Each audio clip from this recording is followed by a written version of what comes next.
Assalamualaikum warahmatullahi wabarakatuh, sahabat matematika dimanapun Anda berada. Pada episode kali ini saya ingin mencoba bagaimana menterapi anak yang mengalami diskalkulia. Tentu saja siapa saja bisa menjadi seorang terapis bagi diskalkulia. Cuman pertanyaannya, apakah misalkan orang yang tidak memahami dunia pendidikan bisa, atau orang siapa saja yang background pendidikannya tidak menunjang terhadap dunia pendidikan bisa melakukan? Nah, tentu saja di sini ada beberapa persyaratan bagi seorang terapis ya. Yang pertama, tentu saja terapis yang hebat itu orang tua, idealnya orang tua gitu. Nah, apa yang harus dimiliki oleh seorang terapis atau orang tua dalam menterapi anak yang diskalkulia tersebut? Yang pertama, tentu saja orang tua sudah punya perasaan cinta dan kasih sayang terhadap anaknya. Ini modal sebagai terapis untuk memberikan terapi bagi anak yang mengalami diskalkulia.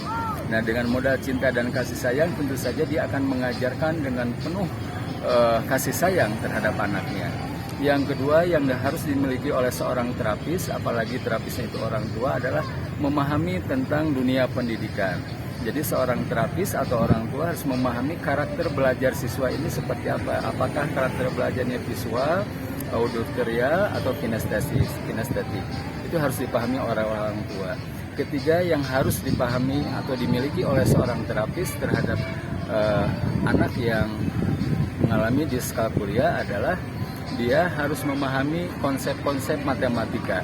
Nah, paling tidak 3 hal tersebut harus dimiliki oleh seorang terapis sehingga penyampaian materi bisa berjalan dengan lancar.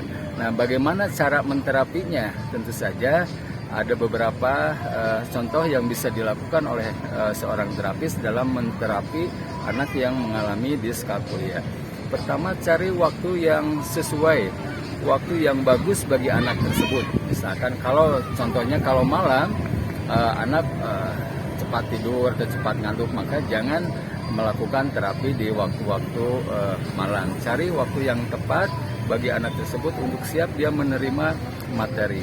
Kemudian yang kedua, setelah si terapis tersebut memahami tipe belajar anak, tentu saja dia harus menyesuaikan metode pembelajaran yang tepat seperti apa. Nah, ketiga, cara belajarnya dengan cara bermain gitu ya. Jadi buat suasana pembelajaran itu enjoy, menyenangkan, tidak tegang. Yang keempat, berikan bantuan secara scaffolding. Jadi anak ketika mengerjakan soal terus dibimbing, dibantu oleh seorang terapis tersebut sehingga dia menemukan solusinya. Dan yang kelima, seorang terapis gitu harus memahami konsep-konsep matematika dan sampaikan konsep-konsep matematika itu dengan bahasa-bahasa yang sederhana, yang bisa dipahami, tidak selalu harus textbook seperti itu. Sampaikan dengan bahasa anak kalau bisa gitu ya, sehingga anak merasa dekat dengan matematika tersebut.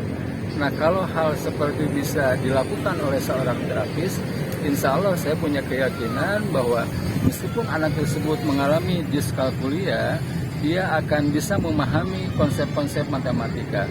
Dan ini harus segera dilakukan gitu ketika orang tua memahami bahwa anaknya mengalami diskalkulia. Nah, dengan konsep belajar seperti itu, insya Allah gitu ya, karena tadi dasarnya keluarnya dari cinta dan kasih sayang terhadap anak, tentu saja anak pun secara ikatan emosional akan lebih dekat dengan orang tuanya, dan insya Allah pembelajaran akan lebih efektif dan efisien. Dan saya yakinkan lagi bahwa meskipun anak ibu atau siapa saja yang mengalami diskalkulia, dia punya kekurangan dalam satu hal, tapi yakinlah dia punya kelebihan di bidang yang lain. Dan jangan sekali-kali memvonis anak tersebut bodoh dalam matematika. Tidak ada yang bodoh dalam matematika. Yang ada bagaimana mengajarkan matematika dengan tepat, ya, efektif, efisien, sesuai dengan karakter belajar siswa tersebut. Demikian terapi diskalkulia yang bisa saya sampaikan. Terima kasih atas perhatiannya, sahabat matematika dimanapun Anda berada. Sampai jumpa pada episode berikutnya. Wassalamualaikum warahmatullahi wabarakatuh.